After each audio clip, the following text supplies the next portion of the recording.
How to read the newspapers for CSS. ठीक है, अब देखें दो बंदे हैं, एक सीएसएस या कॉम्पिटिटिव एग्जाम की प्रिपरेशन कर रहा है और एक बंदा है जो कॉमन एक आम इंसान है जो एज फॉर इंफॉर्मेशन जो है वो न्यूज़पेपर रीड करता है। ठीक है, तो इन दोनों के न्यूज़पेपर रीड करने का फ़र्क क्या है? तो जो आम बंदा है ना वो क्या करता है, सिर्फ और सिर्फ नॉलेज और इन्फॉर्मेशन गेन करने के लिए जो है वो सीएसएस के लिए नहीं बल्कि इन्फॉर्मेशन गेन करने के लिए जो है वो न्यूज़पेपर की रीडिंग करता है।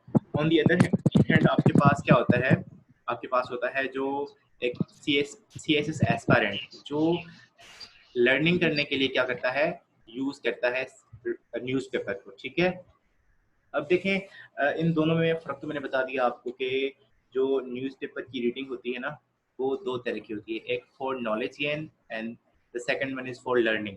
तो जो सीएसएस की तैयारी करने के लिए जो एस्पायरेंट है वो दोनों कुछ चीज़ों को आगे रख के जो है वो प्रिपरेशन करता है। एक जो है क्या होती है learning and the second one is gaining knowledge. ठीक है, दोनों चीज़ों को सामने रख के जो है वो प्रिपरेशन करता है।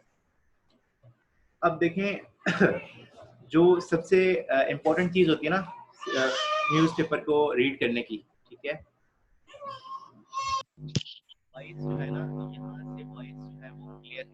ठीक है, तो ये जो बिजनेस होती हैं इसके अंदर भी आपने इसको अच्छी तरह से पढ़ना होता है, ये वीकली वंस ही आती हैं।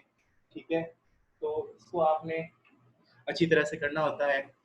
उसके बाद जो दूसरी चीज़ होती है उसके अंदर आपने ये होता है कि आप जो है वो जितनी भी न्यूज़पेपर हैं आप एक न्यूज़पेपर उठा लें। ठीक है, कोई ज़रूरत नहीं है कि आपने डॉन अलग से उठाई, आपने एक्सप्रेस ट्रिब्यून अलग से उठाई, आप मुख्तलिफ चीज़ें अलग से उठाई, इन चीज़ों का कोई जो है वो इफेक्ट नहीं पड़ता।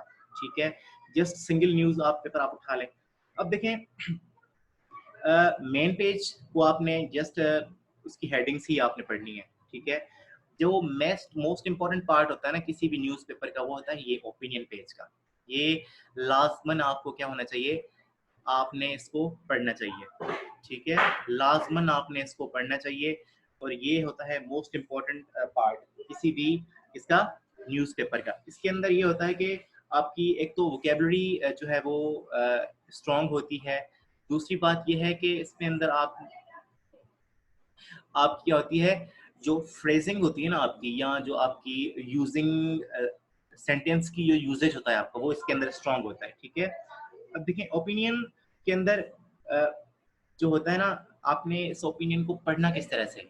अब दूसरा जो सवाल यहाँ पे क्रिएट होता है कि उस को आपने पढ़ना किस तरह से ओपिनियन को। अब ओपिनियन को पढ़ने के मुख्तलिफ तरीके हैं। ठीक है, यहाँ पे मैं आपके साथ जो पर्सनल पर्सपेक्टिव है या जो मोस्ट इफेक्टिव पर्सपेक्टिव है ओपिनियंस को पढ़ने का वो आपके साथ मैं यहाँ पे शेयर कर रहा हूँ। ठीक है, तो जितनी आपकी रीडिंग स्पीड है उसके हिसाब से ही आप उसको रीड करें। ऐसा नहीं है कि आपके पास आपकी लेवल बहुत कम है तो आप उसको स्पीड से पढ़ें और आपको समझ कुछ भी ना आए, तो ऐसा आपने नहीं करना। आपने ऐसा करना है कि आप उसको पढ़ें तो जैसे आपको चीज़ें समझ भी आए।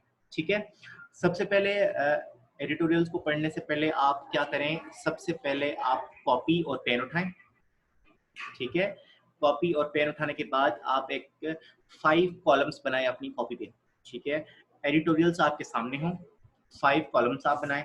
ठीक है, उन 5 कॉलम्स के अंदर आप क्या करें, सबसे पहले तो आप वर्ड लिखें एक कॉलम के अंदर। ठीक है, दूसरे जो कॉलम है आप उसके अंदर उसकी मीनिंग लिखें। ठीक है, अपनी लैंग्वेज के अंदर मीनिंग लिखें। तीसरा जो कॉलम है उसके अंदर आप सिनोनिम लिखें जो उसकी सिमिलर मीनिंग का वर्ड है। और जो फोर्थ कॉलम है उसका उसके अंदर आप एंटोनिम लिखें। ठीक है, 4 कॉलम हो गए आपके। जो आपका फिफ्थ कॉलम है ना उसके अंदर आप क्या करें कि वो जो वर्ड है उसको आप अपने ही सेंटेंस में यूज करें। ठीक है, यानी use that word in your own sentence. तो इस तरह से क्या होगा कि आपकी वोकेबलरी भी स्ट्रांग होगी, आपकी सेंटेंस की राइटिंग जो है वो भी इफेक्टिव हो जाएगी आहिस्ता आहिस्ता। यानी this is most effective way to read the editorials. अब आपके पास डिक्शनरी भी होनी चाहिए। एंड्रॉयड का ज़माना है तो आपके पास मोबाइल्स में डिक्शनरीज होती हैं। ठीक है, या डिक्शनरी नहीं है तो इंटरनेट तो लाजमी मौजूद है आपका। ठीक है, वहाँ से आप किसी वर्ड को सर्च करेंगे तो उसके हज़ारों सिनोनिम्स एंटोनिम्स आ जाएंगे। ठीक है, तो ये कोई it's not a big deal. तो यहाँ तक आपने जो है वो कर लेना है। उसके बाद हम मूव करते हैं कि दिस इज़ बिकॉज़ आप अगर एक दिन के 4 से 5 वर्ड भी अगर याद करते हैं ना, ठीक है? 3 से 4 वर्ड भी याद करते हैं तो आपकी वोकैब्युलरी इतनी अच्छी हो जाएगी कि आप जो है वो इंग्लिश इफेक्टिव वे से लिख सकते हैं, ठीक है? आपके पास अगर 5 महीने का सेशन हमारा होने वाला है ये, इस 5 महीने में अगर डेली 4 वर्ड्स आप लिखते हैं, तो एक तो वो वर्ड्स हो गए, दूसरे उसके सिनोनिम्स हो गए, तीसरे उसके एंटोनिम्स हो गए। तो देखें कि आपके पास हज़ारों वर्ड्स हो जाएँगे। तो ये तो आपके पास आपकी वोकैब्युलरी स्ट्रॉन्ग हो गई। और रीज़न आपसे अगर कोई पूछे कि सिनोनिम्स और एंटोनिम्स का यूसेज जो है वो आपको कहाँ पे काम आने वाला है? तो जब आप प्रीसी लिखेंगे ना, ठीक है?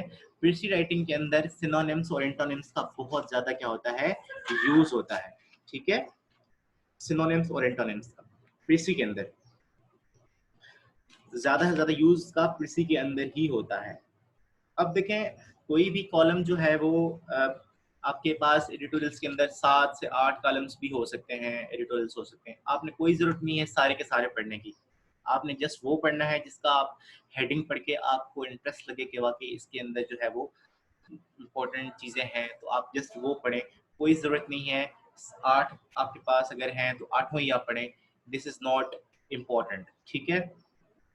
अगर आप मंडे का जो है वो पढ़ रहे हैं, तो उसका बिज़नेस पेज आप थोड़ा-सा उसको रीड करें, ठीक है? क्योंकि बिज़नेस पेज को रीड करने से आपकी बेसिक जो मैंने आपको सेशन के फर्स्ट जो पार्ट था उसमें बताया था कि आपके पास क्या होनी चाहिए अ इकोनॉमिक की बेसिक टर्मिनोलॉजीज़ जैसे जीडीपी हो गया, बजट हो गया, इसके अलावा टफ्ट और पाकिस्तान का रिलेशन जो है वो किस तरह से जा रहा है, आईएमएफ और पाकिस्तान के बीच की जो कंट्रोवर्सीज़ हैं वो किस तरह से जा रही हैं। तो ये बेसिक चीज़ें आपकी कवर हो जाएँगी इसके अंदर बिज़नेस पेज के अंदर, जो आपका एवरी मंडे को क्या होता है, इवॉल्व होता है। तो ये तो हो गई चीज़ें और लास्ट जो सेकंड लास्ट पेपर होता है ना डॉन न्यूज़पेपर का, लास्ट नहीं सेकंड लास्ट, वो होता है इंटरनेशनल इश्यूज़ का। उसके ऊपर भी आपने अपनी आँख फिरानी है, ठीक है? You have to look at this. अब उसके अंदर क्या होता है, आपको हेल्प मिलती है, एक तो आईआर के अंदर जो फ्रेजेज़ यूज़ होते हैं ना, आईआर अगर किसी का ऑप्शनल सब्जेक्ट है, तो उसके अंदर जो इंटरनेशनल रिलेशंस की टर्मिनोलॉजीज़ यूज़ होती हैं, तो वो उस इंटरनेशनल जो इश्यूज़ का पेपर होता है, उसके ऊपर वो लिखी होती हैं। तो वो आप उसकी हेडिंग्स अलग कॉपी पे लिख लें ताकि वो आगे आपको काम आने वाली हैं। अब उसके अलावा आप वहाँ से नोट्स मेकिंग भी हो सकती है आपकी इंटरनेशनल जो आपका पेज है उसके ऊपर अगर कोई ऐसी नोटेशन लिखी हुई है, कोई ऐसा इश्यू लिखा हुआ है जैसे अभी अ, अमेरिका में कोई स्याह फार्म की जो मौत हुई थी उसके ऊपर बहुत बड़ा बहस छिड़ गया था, ठीक है? उसके ऊपर एक डिटेल से कोई चीज़ लिखी हुई है तो आप उसको अपने कॉपी के अंदर लिख लें या उसको कट करके आप अपने पास रख लें ताकि वो आप उसको बार-बार रीड करते रहें तो आपका कांसेप्ट उसके ऊपर क्लियर आ जाए। अगर कहीं पे आपके पास पेपर के अंदर इंटरनेशनल अफेयर्स या करंट अफेयर्स के अंदर ये चीज़ आ जाए तो आप उसके ऊपर ईज़िली तरह से लिख सकते हैं, ठीक है? इंटरनेशनल इश्यूज़ अगर आप पढ़ते हैं तो आपके पास जो है वो करंट अफेयर्स भी आपके जो इंटरनेशनल करंट अफेयर्स हैं वो भी आपके क्लियर होते चले जाएँगे, ठीक है? हाँ, आपके क्वेश्चन्स हम लास्ट में रखते हैं, ठीक है? Don't worry. ठीक है? तो ये जो है वो hopeful it's all will be fruitful for you, ठीक है? अब उसके बाद जो नेक्स्ट चीज़ है यहाँ पे आती है, वो ये है कि एक न्यूज़पेपर एडिटोरियल्स के अंदर मुख्तलिफ राइटर्स लिखते हैं, तो हमें किस राइटर का जो है वो कॉलम या एडिटोरियल पढ़ना चाहिए। ये मोस्ट इम्पोर्टेंट चीज़ होती है, जो आपने याद रखनी है। आपने अपनी कॉपी के अंदर उनके नाम लिखने हैं कि डॉन न्यूज़पेपर अगर आप पढ़ते हैं, तो आपने कौन से राइटर की जो है वो एडिटोरियल्स पढ़ने हैं। तो सबसे पहले अगर आप जो है वो फॉरेन जो आपके पास पॉलिसीज़ हैं या आपके पास जियोपॉलिटिकल इश्यूज़ हैं, यूएस पाक रिलेशंस हैं या न्यूक्लियर इश्यूज़ हैं, तो जो मुनीर अकरम साहब हैं इसके डॉन न्यूज़पेपर के राइटर हैं, तो उनके एडिटोरियल्स अगर आपने पढ़ने हैं तो वो मुनीर अकरम के पढ़ें, ठीक है? वो 1 हफ्ते के अंदर आई थिंक एक कॉलम ज़रूर लिखते हैं, ठीक है? Sometimes twice in a week, ठीक है? उसके बाद अगर आप प्योरली इकोनॉमी के ऊपर अगर आप आ जाएँ कि प्योर इकोनॉमिक हमें चाहिए, तो उसके ऊपर जो कॉलम लिखते हैं वो हैं खुर्रम हुसैन साहब, ठीक है? जो सीपेक के ऊपर बहुत कुछ लिख चुके हैं, उसके सीपेक के ऊपर 1-2 किताब भी है, वो मैं आपको बताऊँगा।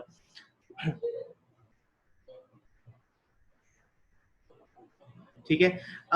उसके बाद आप आए सिक्योरिटी एनालिसिस पे।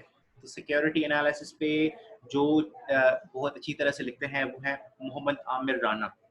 इसके आप जो है वो एडिटोरियल्स अच्छी तरह से पढ़ें, आपको बहुत हेल्प होगी।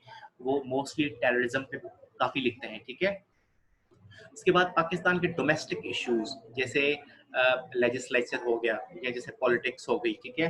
तो डोमेस्टिक पॉलिटिक्स उसके ऊपर जो लिखते हैं वो नियाज मुर्तज़ा साहब, ठीक है। उसके कॉलम्स आप अच्छी तरह से देखें। ये सारे मैं आपको बता रहा हूँ, ये डॉन न्यूज़पेपर के अंदर लिखते हैं, ऐसा नहीं कि आपने दूसरी अखबारें ढूंढ लेनी है, ये सारे डॉन के अंदर ही लिखते हैं। उसके बाद बाकी जो रिलेशंस के ऊपर लिखते हैं, ठीक है, इंटरनेशनल रिलेशंस यानी पाक चाइना रिलेशन, इंडो पाक relation, US China relation, US Pakistan relation. तो इसके ऊपर जो ज़्यादा लिखते हैं वो मोईद यूसुफ लिखते हैं, ठीक है। मोईद यूसुफ साहब भी पर वीक एक कॉलम उनका आता है, शाया होता है न्यूज़पेपर के अंदर, वो भी आपने अच्छी तरह से पढ़ लेना है।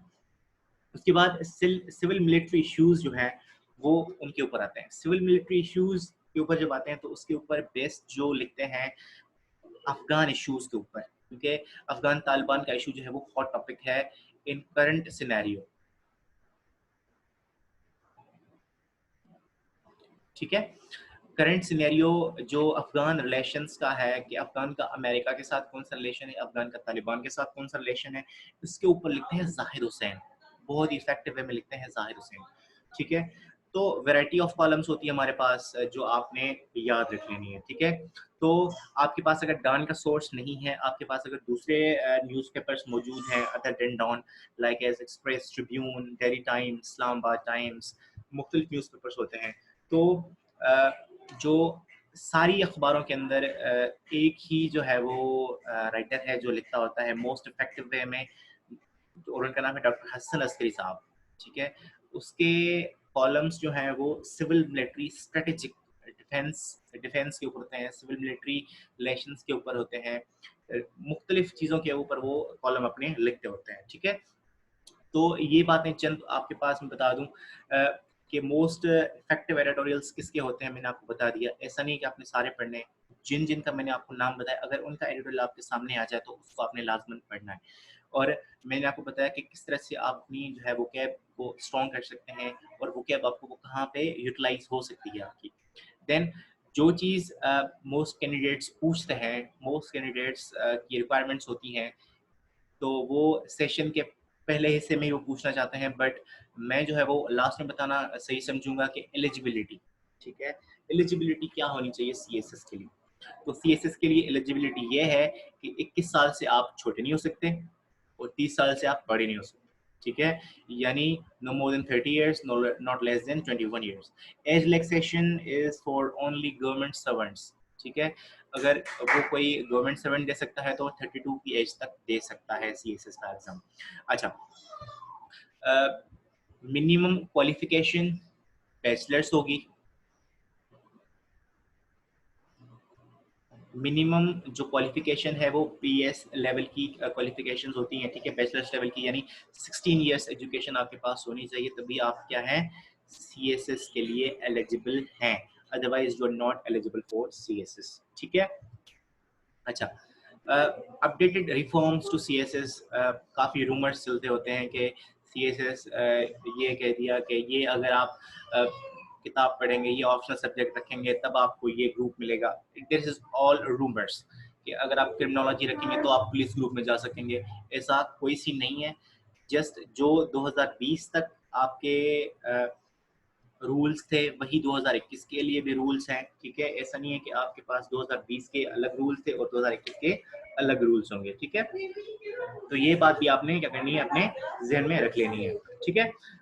यानी कोई अपडेटेड रूल अभी तक नहीं आया, टेंजिबल रीजन अभी तक नहीं आया कि सीएसएस 2021 जो है वो डिफरेंट होने जा रही है। अच्छा, the last and most wanted question कि हेल्पफुल डिग्री फॉर सीएसएस, ये काफ़ी स्टूडेंट्स का जो है वो डिज़ायरेबल क्वेश्चन होता है कि सीएसएस करने के लिए मोस्ट हेल्पफुल डिग्री कौन सी होनी चाहिए, ठीक है। कोई कहते हैं कि आप आईआर कर लो तो आपके लिए सारी आसानी हो जाएगी, कोई कहते हैं कि भाई आप पॉलिटिकल साइंस में चले जाओ तो आपके लिए आसानी हो जाएंगी, but that's not the way. और CSS। वो अलग ज़माना था जब कोई कहता था कि आप अगर इंग्लिश अच्छी कर लो तो आप CSS कर जाओगे, ठीक है? This is not for now. आप अब क्या करेंगे कि अगर देखें, अब पाकिस्तान के अंदर BS प्रोग्राम्स जो हैं वो बहुत ज़्यादा हो चुके हैं, 4 इयर्स BS प्रोग्राम्स, और उन 4 इयर्स BS प्रोग्राम्स में मल्टी डिसिप्लिनरी सब्जेक्ट्स, जैसे एक तो होता है मेजर सब्जेक्ट्स, दूसरे होते हैं माइनर्स।